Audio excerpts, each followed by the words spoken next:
Pueden sentarse. Una de las diferencias, o por así decirlo, entre el Antiguo y el Nuevo Testamento, según algunos autores, es que cuando nosotros vemos el Antiguo y el Nuevo Testamento vendría a ser como un álbum de fotografías. Entonces, aunque vemos imágenes y podemos recordar momentos vívidos, no es de una manera tan real como si lo pudiera hacer un video, que es precisamente lo que sería el Antiguo Testamento. Cuando nosotros vamos a las páginas del Antiguo Testamento, es como si nos estuvieran pasando un video de todos los acontecimientos y todas las cosas que ocurrieron en el pasado. Entonces, cuando nosotros vemos esa diferencia recae en el hecho de que la imagen y el video nos muestran aspectos acerca de los atributos de Dios.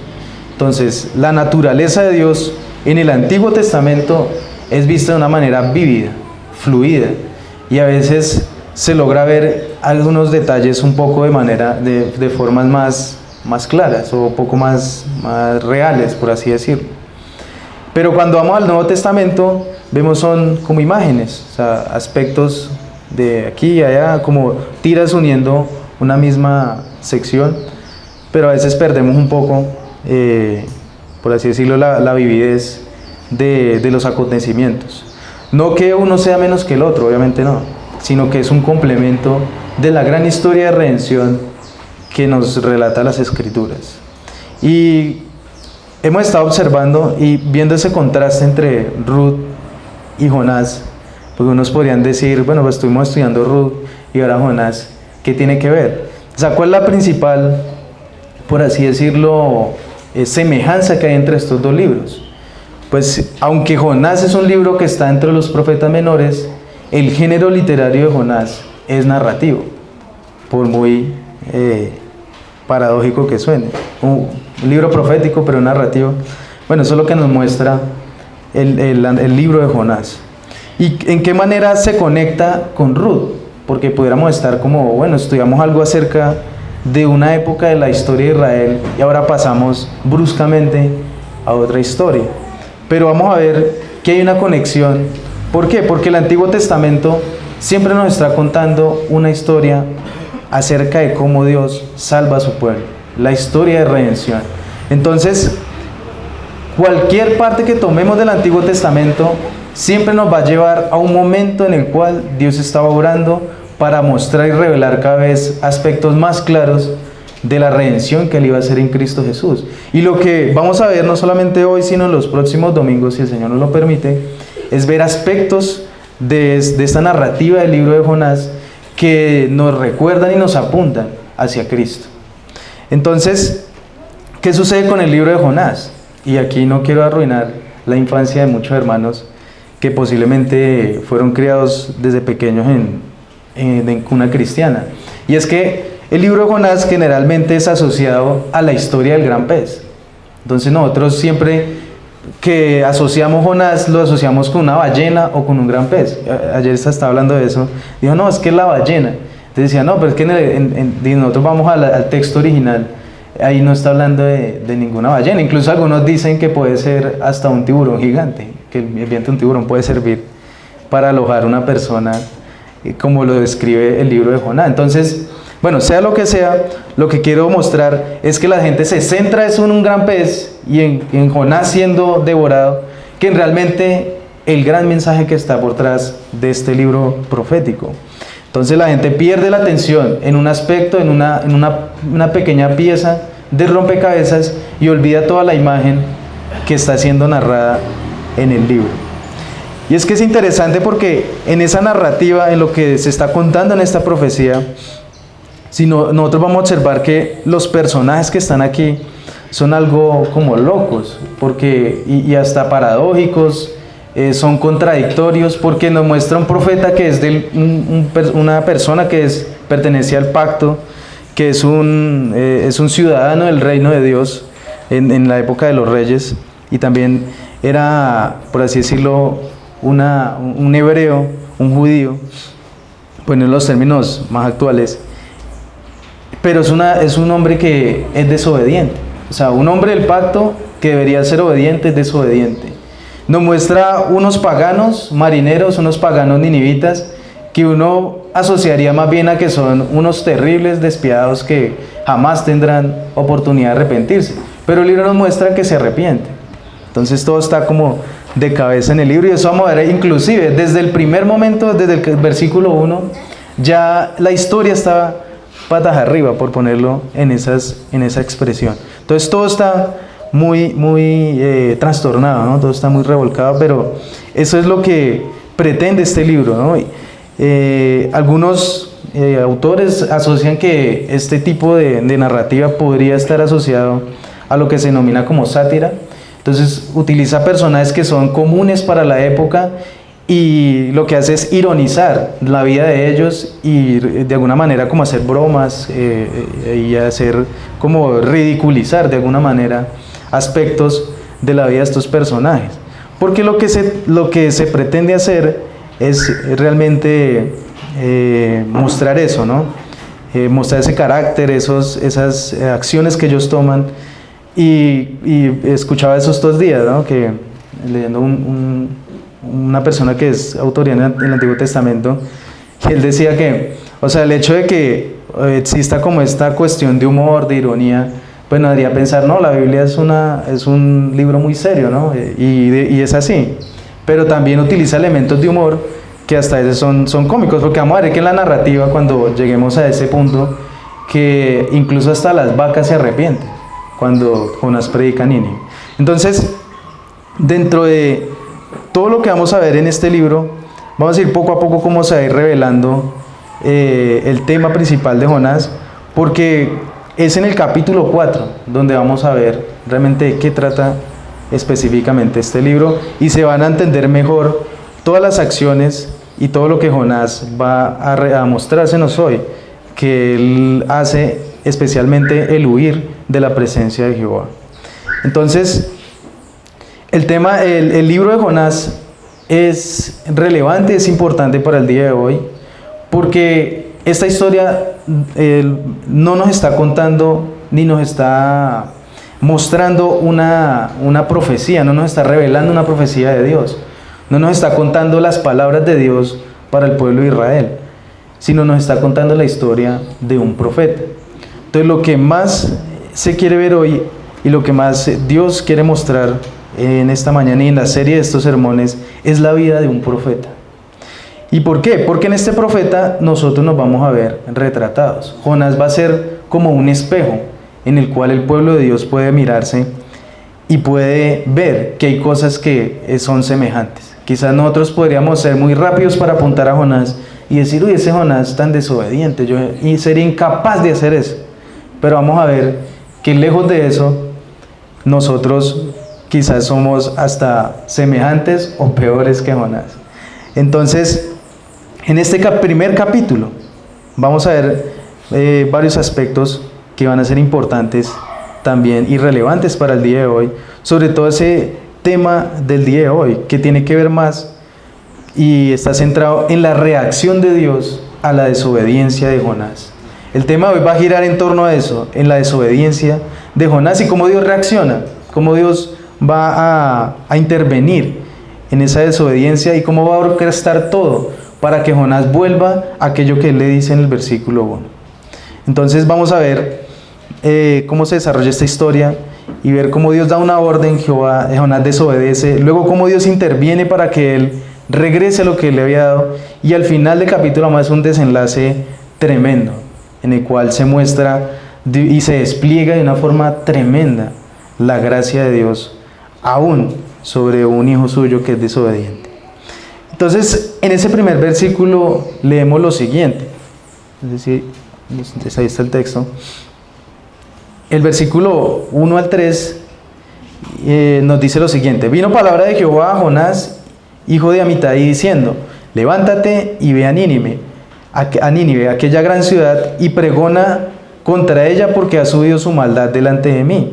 Y Jonás se levantó para huir de la presencia de Jehová a Tarsis, y descendió a Jope y halló una nave que partía para Tarsis, y pagando su pasaje entró en ella para irse con ellos a Tarsis, lejos de la presencia de Jehová.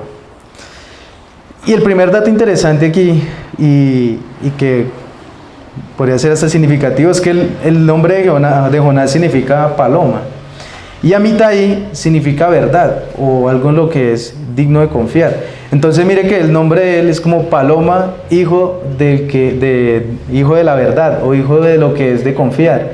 Pero resulta que él no cree, o sea, por lo que nos muestra la historia, que él tiene dudas acerca de Dios. Entonces, ya desde aquí nos empieza a mostrar ese contraste. El mismo nombre de Jonás y su procedencia ya nos muestra que hay algo que va a marcar contrastes y que va a ser por así decirlo, lo que caracterizará todo el libro.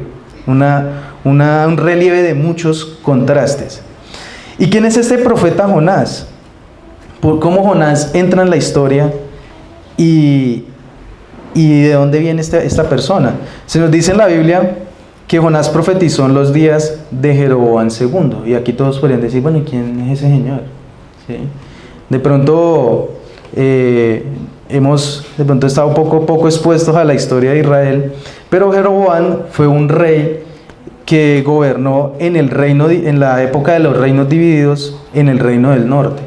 ¿Por qué? Porque Israel fue lo vimos en Ruth estuvimos viendo 4 generaciones antes del rey David. Luego, cuando entra el rey David, de lo que se denomina dentro de la historia de Israel como el reino unido, ¿sí? Y en ese reino unido gobiernan 3 reyes, Saúl, David y Salomón su hijo.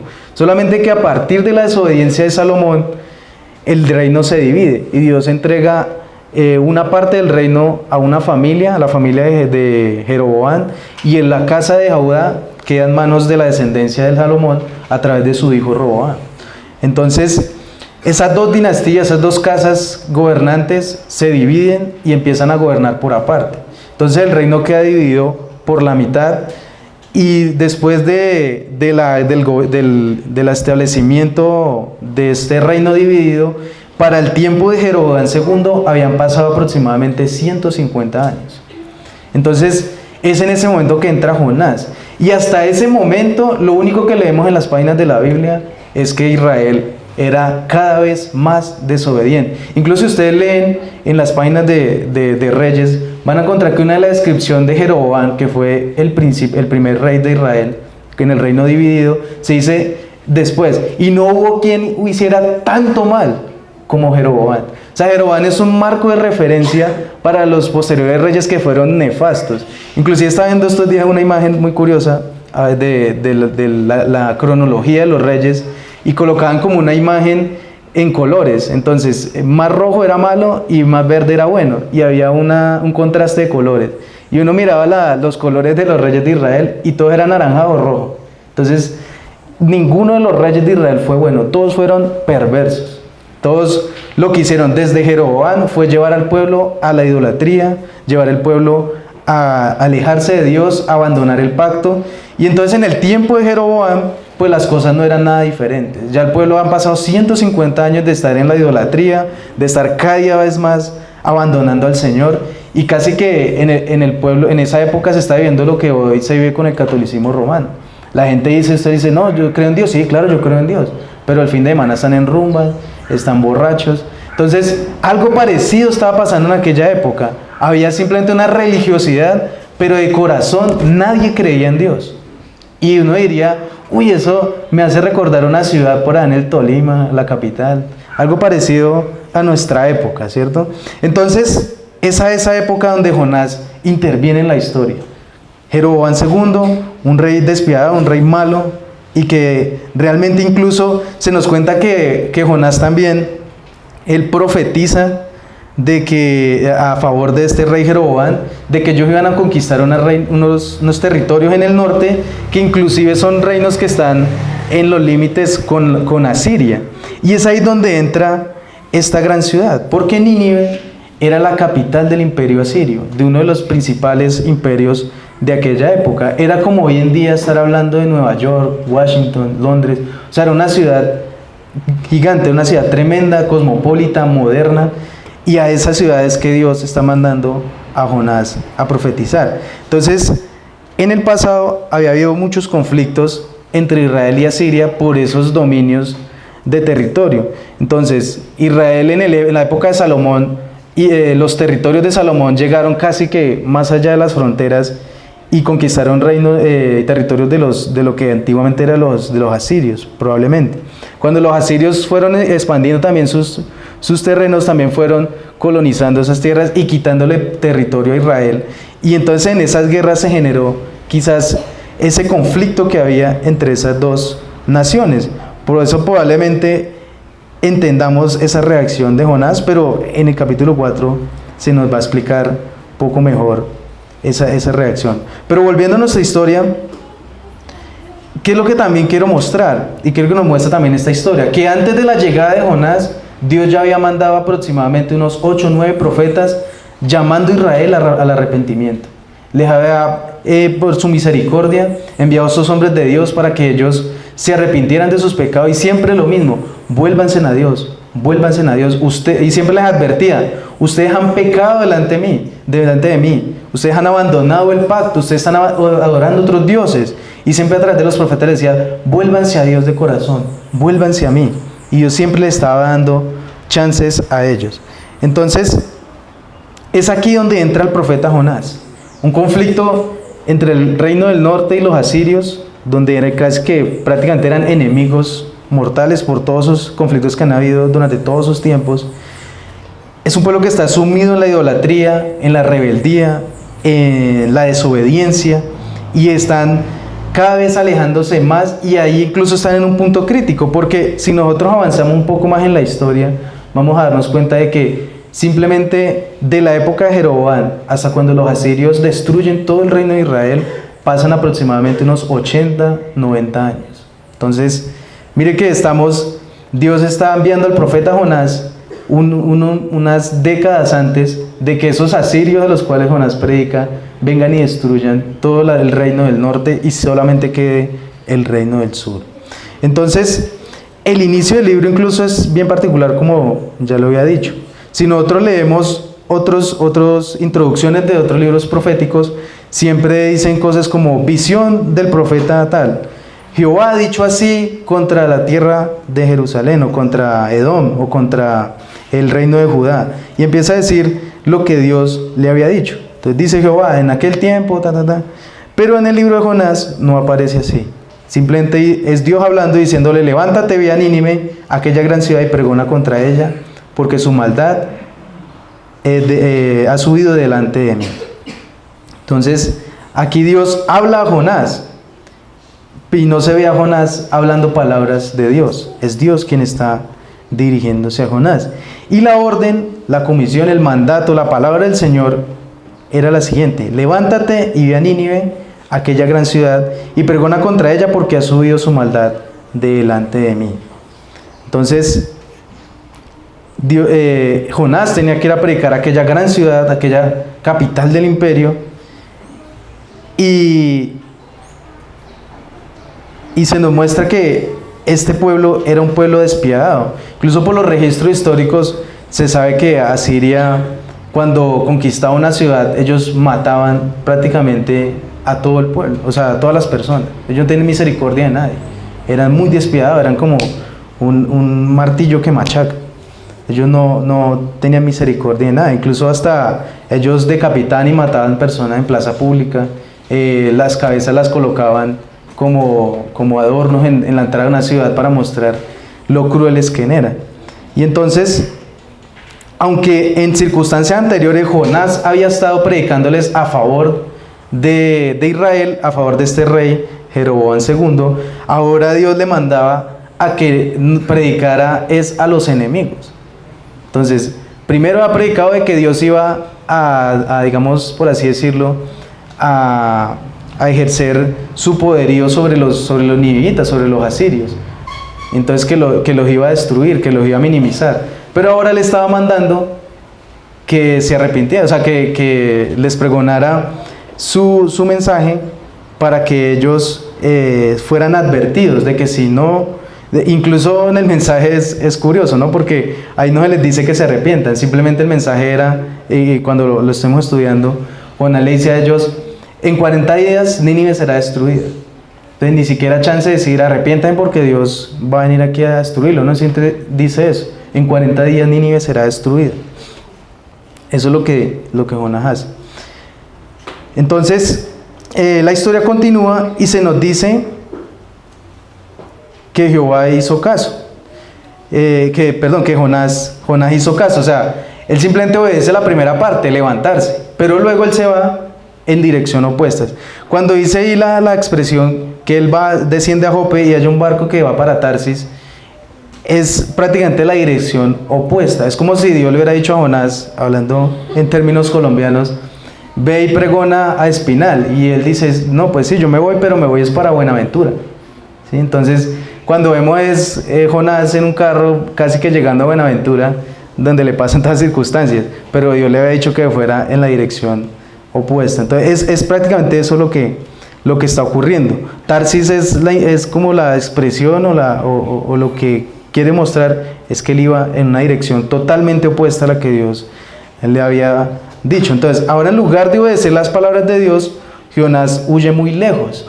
Y uno diría, pero Jonás, una persona que conocía las escrituras, un profeta de Dios, él quizás hasta conocía ese pasaje del Salmo 139 que dice, ¿a dónde me iré de tu espíritu y a dónde iré de tu presencia? A donde quiera que yo fuere, ahí va a estar el Señor. Quizá él conocía la omnipresencia de Dios y era consciente de eso. Pero él hizo caso omiso a esas palabras del Señor y huye de la presencia de Dios, pretendiendo quizás que estando muy lejos, Dios no lo iba a alcanzar. Entonces, la historia de Jonás nos lleva a ver primero que todo el alcance del gobierno, de todo el alcance del gobierno soberano de Dios. Entonces, uno de los primeros aspectos de la naturaleza de Dios que se nos muestra de una forma muy vívida es el control soberano de Dios sobre las circunstancias. Nuevamente, la soberanía de Dios sale a flote en estos primeros versículos de este texto y nos muestra que a Jonás no solamente profetizó en Israel, sino que también, no solamente Dios utilizó a Jonás para profetizar en contra de estas naciones paganas, sino que Dios también incluso utiliza a otros profetas, como el profeta Nahum, para predicar en contra de los asirios y predicarles a ellos, a sus vecinos enemigos. Entonces, al ver esta realidad, esta historia, vemos que la soberanía de Dios y el gobierno de Dios no está restringido a ese espacio físico del territorio de Israel y de Judá. El gobierno de Dios está sobre todas las cosas, sobre este planeta y sobre todos los astros y todo lo que existe en el universo. Dios no está restringido a una pequeña zona geográfica. Entonces aquí vemos primero que Dios es soberano. Su palabra profética es para todos. Sus palabras deben ser escuchadas por cada persona que pisa esta tierra. Y también vemos que la palabra de Dios ha de ser obedecida. Y es ahí donde vemos ese primer reflejo en la vida de Jonás. La palabra de Dios es autoritativa, es veraz, pero ¿cuántas veces somos como Jonás? Dios nos habla por medio de su palabra, conocemos todos los riesgos de tomar una decisión que sabemos nos va a llevar a cometer un pecado, y aún así lo hacemos, y vamos en la dirección de Tarsis, en la dirección contraria a donde Dios nos dice que vayamos. Como cristiano, ¿cuántas veces el Señor no ordena cosas en su palabra como no mentir, no hablar, en lugar de decir la verdad, y saber de las bendiciones de hablar la verdad y las consecuencias de decir mentiras, y aún así mentimos? ¿Cuántos esposos aquí saben que el Señor es un mandamiento, amar a sus esposas y tratarlas como vaso frágil? Saben de las bendiciones de hacerlo y de las consecuencias de no hacerlo, y no lo hacen, son ásperos con ello. ¿Cuántas esposas saben que Dios ordena y manda en su palabra respetar a los maridos? Saben de las bendiciones de hacerlo, de las consecuencias de no hacerlo, y aún así no lo hacen. ¿Cuántos sabemos de las bendiciones, por ejemplo, de algo que nosotros negligenciamos mucho y luchamos, y es la cuestión de pasar tiempo devocional de oración, y sabemos de las bendiciones de hacerlo, y somos negligentes en mantener una vida constante de oración. Preferimos dormir un poco más, ver el Facebook, el Instagram, hacer otra actividad, y a veces dejamos poco tiempo o negligenciamos la oración. Entonces, aquí lo que vemos es que nosotros no somos mejores que Jonás. El mandamiento de Jonás era: levántate y ve a Nínive y pregona contra esta gran ciudad.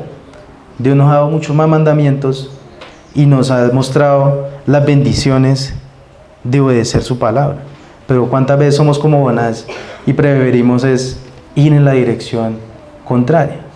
Entonces, Dios es soberano, hermano. Nuevamente, Él te ha creado. Y ahora, como cristianos, somos una nueva creación. Y aunque nuestra obediencia no es para ser salvos, sí es una muestra de gratitud y la evidencia externa de que Dios nos ha salvado. Entonces, ánimo, no te desanimes si ves que quizá estás actuando como Jonás, porque Él no te dejará continuar en esa dirección. Así como lo vamos a seguir viendo en esta narrativa, Dios va a hacer todo lo posible para volver a traerte de vuelta y a utilizar sus medios soberanos, como vamos a verlo a seguir continuando viéndolo en la historia de Jonás. Y entonces, luego se nos muestra en el versículo 4 hasta el 16 qué es lo que Dios hace para volver a traer a Jonás en la dirección en la cual Él le había encomendado, que era dirigirse a Nínive. Y entonces vemos en el versículo 4 al 6 lo siguiente: pero Jehová hizo levantar un gran viento en el mar, y hubo en el mar una tempestad tan grande que se pensó que se partiría la nave. Y los marineros tuvieron miedo, y cada uno clamaba a su Dios, y echaron al mar los enseres que había en la nave para descargarla de ellos. Pero Jonás había bajado al interior de la nave y se había echado a dormir. El patrón de la nave se le acercó y le dijo: ¿qué tienes, dormilón? Levántate, clama a tu Dios, quizás Él tendrá compasión de nosotros y no pereceremos. La otra versión dice, la nueva traducción viviente traduce así esta parte. Dice: ahora bien, el Señor mandó un poderoso viento sobre el mar, el cual desató una violenta tempestad que amenazaba con despedazar el barco. Temiendo por sus vidas, los desesperados marineros pedían ayuda a sus dioses y lanzaban la carga por la borda para aligerar el barco. Todo esto sucedía mientras Jonás dormía profundamente en la bodega del barco, así que el capitán bajó a buscarlo. ¿Cómo puedes dormir en medio de esta situación?, le gritó. Levántate y ora a tu Dios, quizá nos preste atención y nos perdone la vida. Y entonces empezamos a ver en esta historia que la desobediencia de Jonás trajo consecuencias. La primera, esa gran tempestad en la cual fue lanzada sobre el mar por el Señor, y es Él, a través de esta tormenta, que interviene para poder traer de vuelta a su profeta y que cumpla lo que Él le ha mandado. Entonces, una gran tempestad es la que azota esta embarcación, e incluso por el contexto vemos que era una tormenta muy tremenda, muy terrible. Y es interesante porque uno dice, marineros experimentados en vivir este tipo de situaciones estaban viendo que realmente esto no era normal. O sea, sí, ellos ya habían experimentado tormentas, habían estado incluso navegando en medio de estas circunstancias, pero esta tormenta era particular, era diferente. Y entonces es ahí que ellos empiezan a buscar todos los medios posibles para poder acalmar eso. Lo primero que ellos hacen es aligerar el barco, quizás pensando que era porque estaba muy pesado, posiblemente iban a correr más riesgos de morir. Y luego parten ya a la parte más religiosa, entonces que empiezan a clamar a sus dioses para ver si de pronto uno de esos dioses escuchaba para que ellos pudieran salvar su vida. Pero esto trae consecuencias. La desobediencia trajo esta primera consecuencia. Y aunque la Biblia enseña que las cosas malas que le suceden a las personas no siempre es por causa del pecado, como en el caso de Job, sí muestra que el pecado trae consecuencias, como en el caso de Jonás. Y en la vida de un cristiano las cosas malas que le pasan no serán por un pecado, pero sí es seguro que si tú pecas, hermano, esto traerá consecuencias en tu vida y en la vida de los demás. No puede un cristiano descuidar su cuerpo y esperar tener buena salud. No puede ser indiferente con las personas, ser grosero y esperar ser amigable. No puede poner primero sus propios intereses y luego esperar ser humilde. El pecado crea tensiones en la vida que solo pueden terminar en fracaso. Aunque en Jonás la respuesta es inmediata, en la vida de un cristiano esto puede tomar días, semanas, meses, para manifestar las consecuencias notables de un pecado que ha empezado a hacerse. Pero, aunque el pecado tenga consecuencias, en Jonás se puede ver una luz de esperanza. La tormenta es tan intensa que marineros expertos saben que es una tormenta particular, pero a pesar de que todo parecía perdido, es aquí donde la historia empieza a dar un giro inesperado. Dios está preparando todo para traer su profeta al arrepentimiento. Las cosas que van a seguir sucediendo es para llevar a este profeta a un punto crítico, donde él pueda ver su pecado y Dios pueda mostrar su gracia inmerecida. Entonces, frecuentemente las tormentas de la vida, por ponerlo en esos términos, no vienen como consecuencia de un pecado, sino como consecuencia de un mundo caído.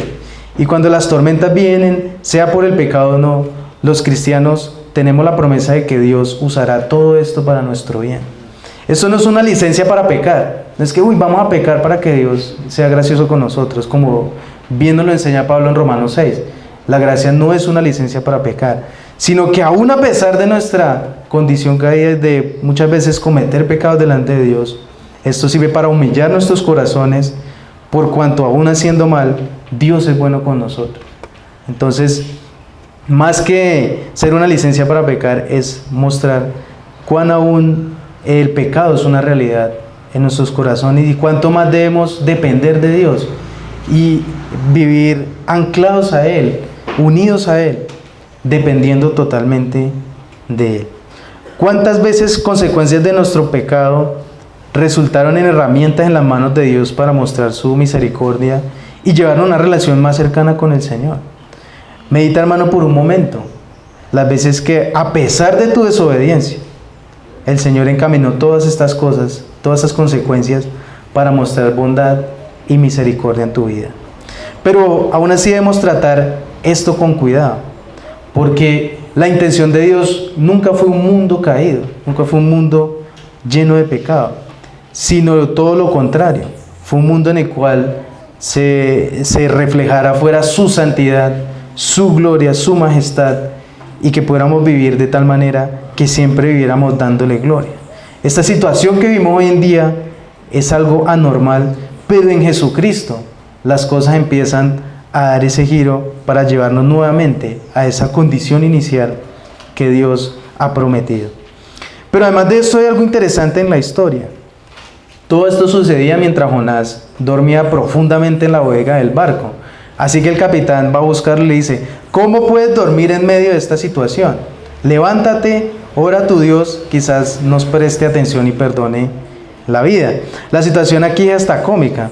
Jonás huye de predicar en contra de Nínive, pero en contra de estos paganos, pero ahora son los paganos marineros los que le predican a él para que se levante y obedezca al menos una orden. Y es curioso porque dice: ora a tu Dios. Ese Dios que Jonás estaba oyendo, ahora por medio de la boca de un pagano se le estaba mandando a que clamara a él para que quizá este Dios tuviera misericordia. Y nosotros podemos preguntarnos: ¿cuántas veces el Señor no usa hasta las piedras para llamar la atención de sus hijos? A veces hasta en las personas incrédulas nosotros escuchamos cosas que son palabras de Dios para llamarnos a nosotros la atención. Obviamente, la situación también muestra diferencias muy notables. El profeta Dios está durmiendo no porque esté cansado, simplemente no le preocupa lo que está pasando afuera. En cambio, los paganos marineros están alertas, preocupados, muy diligentes por saber qué es lo que está causando toda esta tragedia en alta mar. Y en el profeta Jonás nuevamente nos vemos retratados en esa tranquilidad. ¿Cuántas veces son los no cristianos los que nos avergüenzan? Son más devotos, más cuidadosos, más diligentes, más comprometidos con lo que ellos hacen que nosotros. Simplemente nosotros estamos como Jonás, durmiendo, alimentando nuestros deseos egoístas, descuidando nuestros deberes. La imagen de Jonás durmiendo y el capitán llamándolo es un llamado para nosotros despertar de cualquier somnolencia espiritual, despertar de esa pereza y poner manos a la obra en lo que necesitamos hacer, empezando por la oración, por el servicio en la iglesia, el amor al prójimo, las ayudas, las visitas, un simple saludo, siempre hemos hablado, puede marcar la diferencia. Entonces, es aquello en lo cual debemos despertar. Pero también en este barco vemos reflejado al mundo. En el barco está un israelita y varios gentiles. Y en el mundo habitan cristianos y no cristianos. Todos trabajan para un bien común. Y como cristianos debemos reconocer que el Señor también cuida de aquellos que incluso le odian abiertamente. Esta escena deja ver lo extremadamente bondadoso que es Dios. Entonces aquí vemos el carácter bondadoso de Dios. Como diría el Señor Jesús, para que sean hijos de su Padre que está en el cielo, Él hace que salga el sol sobre malos y buenos y que llueva sobre justos e injustos. Estoy leyendo la Nueva Versión Internacional. El sol de Dios y las bondades y las misericordias, las providencias de Dios, no solamente sobre su pueblo, sobre toda la tierra, sobre cada persona, incluso sobre aquellos que ni siquiera lo conocen. Hoy en día, Dios muestra su bondad para con ellos. Entonces, al contrario de estar como Jonás durmiendo, debemos estar diligentes de mostrar el amor de Dios por sus criaturas. Porque en eso también vemos cómo Dios cuida de su creación. Y es que precisamente nosotros a veces tomamos esa doctrina de la depravación total y la llevamos a un extremo que casi que hacemos ver a aquellos que no cristianos como unos monstruos, cuando eso no es así. O sea, toda la Biblia nos muestra que aunque la imagen esté caída en aquellos que no son cristianos, ellos aún reflejan la imagen de Dios. No perfecta, ¿no? Obviamente pecan y viven en pecado, pero aún son un reflejo de la imagen del Dios que nosotros creemos. Y simplemente por ese hecho, ellos merecen nuestro respeto y nuestro trato digno. Yo sé que pueden haber incluso personas hasta en unos pecados que para nosotros son terribles, ¿sí? Pero aún así nuestro trato no puede ser con desprecio hacia esas personas, porque el Señor Jesús nos enseña totalmente lo contrario. Él dice: he venido a salvar pecadores, no a llamar justos al arrepentimiento. Entonces, nosotros, si somos pequeños Cristos, nosotros es a esas personas que vamos, aquellos que viven como estos marineros paganos, en oscuridad, sin conocer a Dios, e incluso viviendo en pecados totalmente terribles. Entonces, eso nos es un ejemplo de que por nuestras acciones, por nuestro mensaje, Dios puede salvar a aquellas personas que no le conocen. Luego la historia continúa y se nos muestra otra escena bien curiosa, y es que en el barco, mientras está ocurriendo toda esta tormenta, ellos echan suertes para saber por qué ha venido este mal y quién es la persona responsable de que esto esté ocurriendo. Y dice así la historia, leo la nueva traducción viviente, dice: entonces la tripulación echó suertes para ver quién había ofendido a los dioses y causado tan terrible tempestad. Cuando lo hicieron, la suerte señaló a Jonás como el culpable. Así que los marineros le reclamaron: ¿por qué nos has venido esta espantosa tormenta? ¿Quién eres? ¿En qué trabajas? ¿De qué país eres? ¿Cuál es tu nacionalidad? Soy hebreo, contestó Jonás, y temo al Señor, Dios del cielo, quien hizo el mar y la tierra. Los marineros se aterraron al escuchar esto, porque Jonás ya les había contado que huía del Señor. ¡Ay, ¿por qué lo hiciste?, gemieron estos marineros. Entonces, luego de haber despertado ese sueño profundo, la historia se centra en un momento en estos paganos echando suertes para saber quién era. Era común en esa época hacer este tipo de prácticas para discernir cuál era la voluntad de los dioses. Y aunque en el Antiguo Testamento está prohibido hacer ese tipo de prácticas, aún Dios se vale de esa providencia para señalar a Jonás como el culpable de esa tormenta. Entonces, nuevamente esos contrastes, ¿no? A través de algo que era que Jonás también podría quizás haber criticado y condenado de una manera vehemente, de una manera muy puntual, ahora está siendo utilizado en su contra para mostrar que él era el culpable de lo que estaba ocurriendo en ese momento, esa gran tormenta. Luego, ellos, siendo conscientes de que la tormenta era fruto de algún mal hecho por algún dios y de saber que Jonás era el responsable, le hacen 3 preguntas básicamente: ¿cuál es su propósito? ¿Cuál es su tierra? ¿Y cuál es su raza? Y esas 3 preguntas apuntan intentando saber la identidad de Jonás. Y mire que él no le está preguntando, ellos no le preguntan a él, ¿cuál es el Dios que usted adora? Porque en esa época, digamos, el oficio de una persona siempre estaba asociado a al Dios que ellos adoraban. Entonces, por ejemplo, si alguien decía que era comerciante, probablemente le adoraba al dios Mercurio, que era el dios del comercio.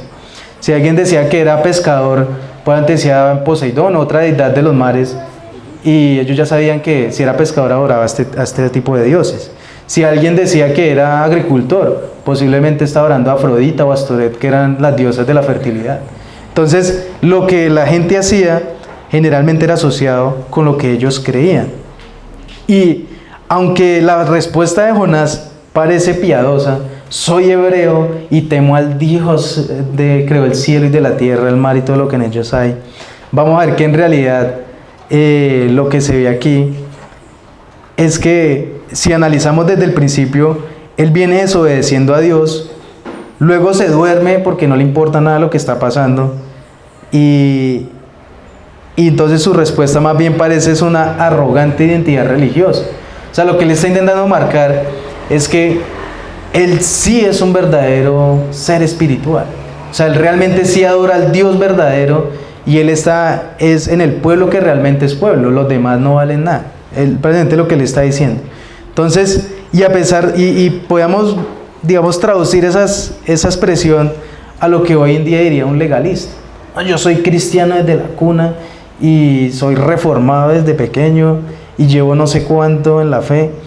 O sea, realmente esa expresión es casi como un paralelo a lo que está diciendo Jonás en este momento. Entonces, como cristianos, la respuesta de Jonás debería llevarnos a reflexionar cómo estamos abordando nuestra fe, con una arrogancia tóxica o con humildad. ¿Sí? Y eso que muchos de aquí de nosotros no hemos nacido en cuna cristiana. ¿Sí? Entonces, a pesar de que tengamos la herencia reformada, la sigamos en nuestra iglesia, que tratemos de ser bíblicos, de seguir las grandes confesiones antiguas y de tener este legado que nos ayuda de alguna manera, obviamente con la gracia del Señor, a intentar ser fieles a Dios. Todo esto no es lo que nos va a salvar. Todo esto no es lo que nos salva. Esto es una ayuda, esto es providencias del Señor que nos llevan a tener convicciones cada vez más profundas, pero no es lo que nos salva. El único que salva es el Señor y nuestra fe en su sacrificio y en su resurrección.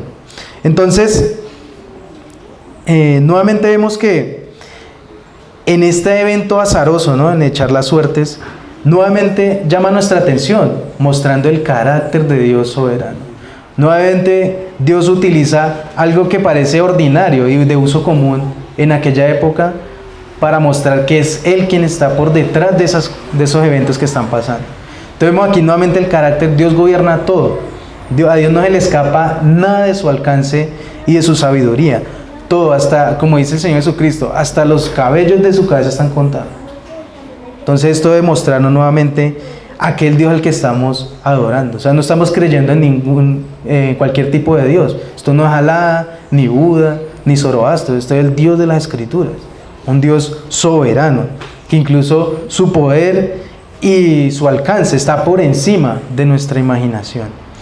Y luego, siguiendo leyendo la historia, vemos que la historia nos cuenta el desenlace, o sea, lo que sucede antes del desenlace, antes de que él sea tragado por el pez. Y nos dice lo siguiente, voy a leer nuevamente otra versión, la nueva traducción viviente, dice: como la tormenta seguía empeorando, le preguntaron: ¿qué debemos hacer contigo para detener esta tempestad? Échenme al mar, contestó Jonás, y volverá la calma. Yo sé que soy el único culpable de esta terrible tormenta. Sin embargo, los marineros remaron con más fuerza para llevar el barco a tierra, pero la tempestad era tan violenta que no lo lograron. Entonces clamaron al Señor, Dios de Jonás: oh Señor, le rogaron, no nos dejes morir por el pecado de este hombre y no nos hagas responsables de su muerte. Oh Señor, has enviado esta tormenta sobre él y solo tú sabes por qué. Entonces los marineros tomaron a Jonás y lo lanzaron al mar embravecido. Y al instante se detuvo la tempestad. Los marineros quedaron asombrados por el gran poder del Señor Le ofrecieron un sacrificio y prometieron servirlo. Entonces, acto seguido de la respuesta de Jonás, los marineros, al ser conscientes de que él es el culpable, el responsable de la tormenta, le preguntan qué deben hacer con él, porque la tormenta no cesaba. O sea, ellos intentaron incluso todos los medios posibles para aquietar esa tempestad. Y aunque Jonás asume su responsabilidad y en un acto sacrificial les contesta que lo arrojen al mar y que la calma volverá a las aguas, esa expresión de Jonás es como si él dijera: ustedes están muriendo por mi culpa, pero debería ser yo quien muriera por ustedes, pues soy el único con el cual Dios está enojado. Láncenme al mar. Y mire que los marineros incluso actúan admirablemente. En lugar de inmediatamente obedecer lo que Jonás les dice, ellos actúan con misericordia. Dicen: no, intentemos lo posible para no matar a este hombre. Y entonces siguen intentando, dice que intentan remar con toda fuerza para poder llevar el barco a un puerto seguro, pero se dan cuenta de que no es posible. Y que es por Jonás que ellos siguen en esa situación. Entonces, sus esfuerzos muestran que es la voluntad de Dios que Jonás sea lanzado. Y es lo que nos deja ver el acto. Entonces, en un acto de reverencia, pide que Dios no los culpe por la muerte de Jonás. Y entonces le arrojan al mar. Y luego de lanzarlo al mar, el mar se acalma y genera en los marineros un profundo asombro por ver el gran poder del Señor. Y la respuesta de ellos es sacrificio y promesas de servicio. Entonces, en esta parte de la historia vemos un desinteresado acto de bondad por parte de Jonás a favor de estos paganos marineros. Jonás coloca su vida para que los marineros vivan. Él se coloca como sustituto para calmar la tempestad y el enojo del Señor. Es como si él dijera: tomaré completamente la ira de las olas para que así ustedes no la sufran. Como cristianos podemos pensar en innúmeros ejemplos de amor sacrificial que podríamos realizar. Desde los padres sacrificando su tiempo y energías para criar a sus hijos en el Señor, como algunos hermanos cuidando enfermos, a expensa incluso de su propia salud y tiempo.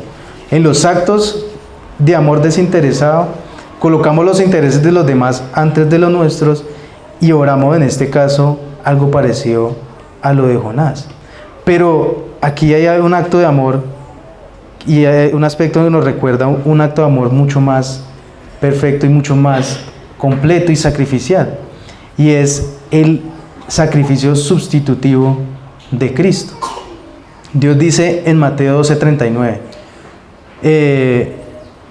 bueno, esta señal, lo que quiere decir es que Jonás no es Cristo, ¿sí? No es que Jonás como Cristo sea imperfecto, sin pecado, sino que lo que él hace, el aspecto de ese acto sacrificial, nos muestra un aspecto de lo que Dios iba a hacer años después, décadas después, siglos después, en Cristo Jesús.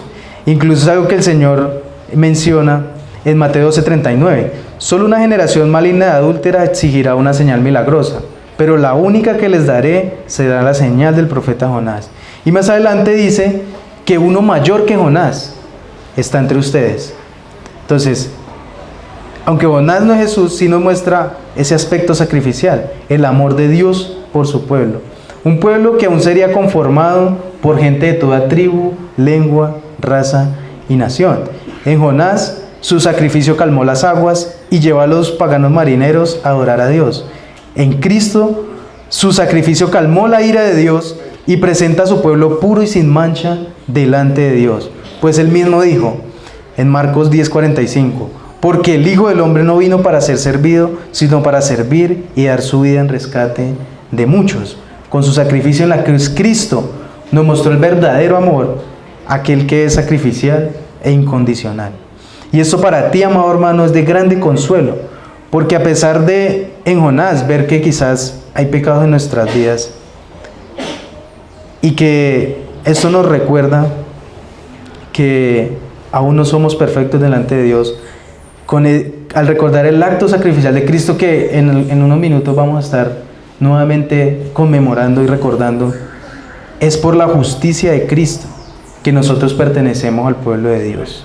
No es por nuestra justicia y por nuestras buenas obras o por todo lo bueno que podamos hacer, solamente en Cristo podemos obtener salvación de nuestros pecados.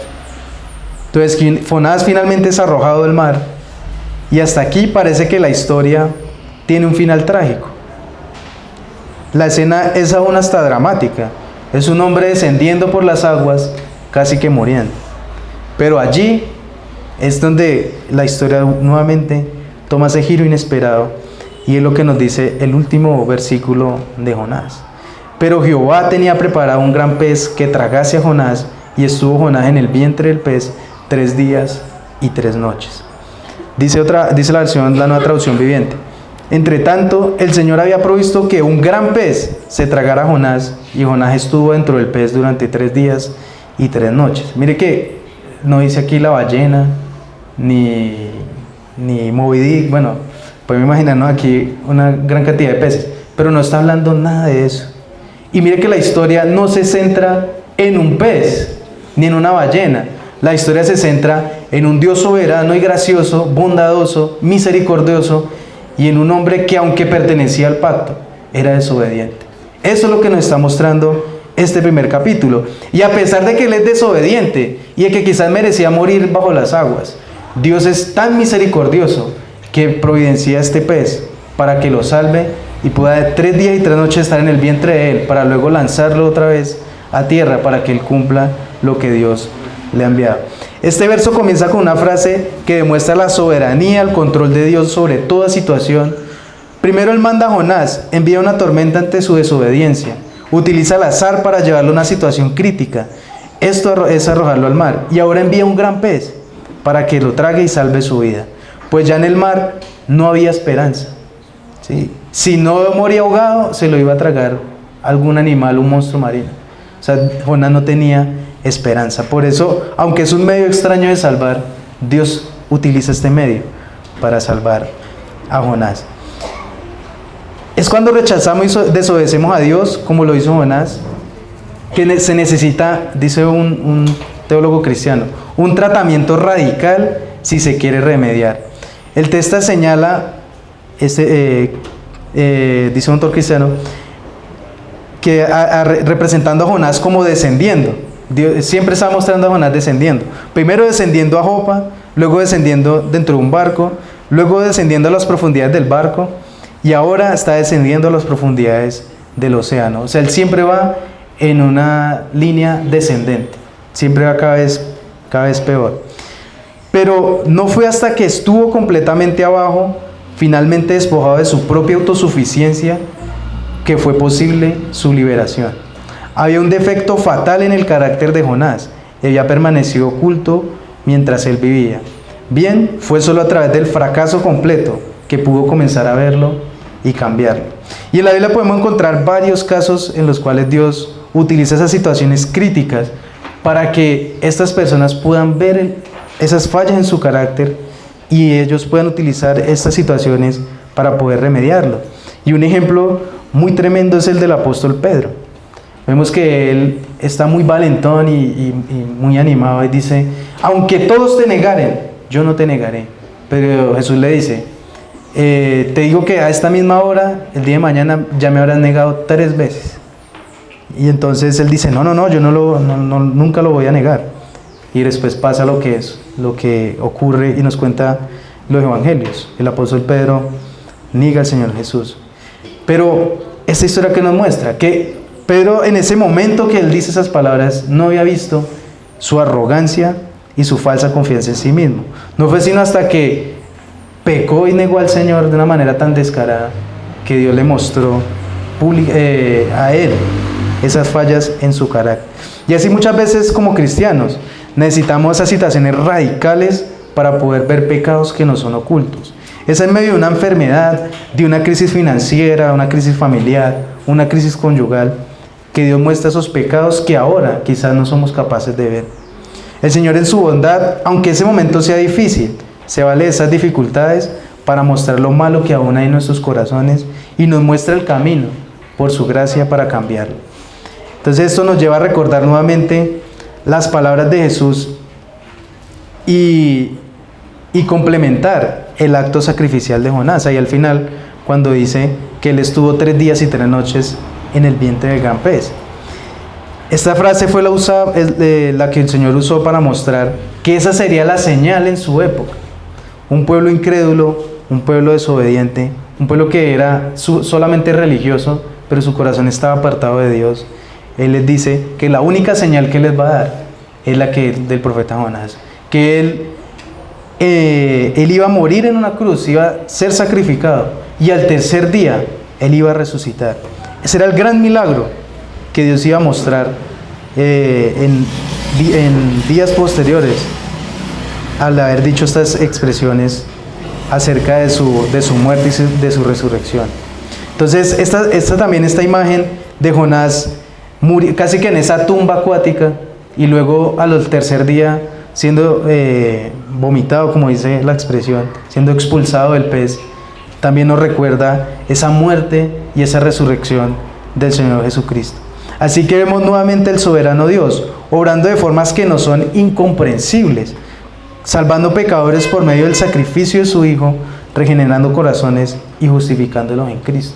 Nos parece absurdo que solamente teniendo fe Dios pueda justificar a pecadores, pero es el medio que Dios ha provisto para salvar.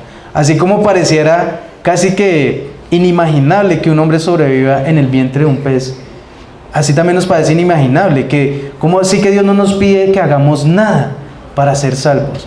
Es el mismo contraste que nos quiere mostrar esta historia. Dios utiliza medios incomprensibles. Incluso esa es la conclusión del apóstol Pablo en Romanos 11. Oh profundidad de las riquezas, de la sabiduría y el conocimiento de Dios. Cuán insondables son sus juicios e inescrutables sus caminos. ¿Sí? ¿Quién le enseñó al primero para que él pudiera hacer tamañas proezas, tamaña grandeza? Y realmente esto nos deja humillados y perplejos la forma en la cual Dios salva a su pueblo. Y eso es un consuelo para ti, amado hermano, que está esta mañana aquí, que a pesar de tu pecado, si eres realmente hijo de Dios, Él va a utilizar sus medios soberanos para mostrar tus pecados, llevarte al arrepentimiento y nuevamente mostrarte a Cristo, para que deposites toda tu confianza en Él. Y así, por su Espíritu, puedas obedecerle fielmente. Pero si estás aquí, amigo que estás sin Cristo, eres como uno de esos marineros en el barco. Lo que tú haces refleja al Dios que tú adoras. Estás como esos marineros que aquello que tú le prestas mucha atención es aquello que tú adoras. No adoras al Dios vivo, adoras a tus propios dioses. Estás depositando la confianza en tus habilidades, en tus finanzas, en tu salud, en tu familia. Pero ellos no podrán salvarte de tu pecado y el gran destino que Dios tiene preparado para aquellos que no se arrepintieron. Solamente Dios, que hizo el cielo y la tierra, puede poniendo tu confianza únicamente en aquel que resucitó entre los muertos, Jesucristo, y arrepintiéndote y creyendo en Él, es que te vas a salvar. Entonces, esa es la invitación para ti, amado hermano. Vamos a orar. Amado Dios, perfecto Padre Celestial, te damos gracias por este tiempo. Rogamos, oh Dios excelso, tu misericordia, tu gracia. Gracias por recordarnos tu poder soberano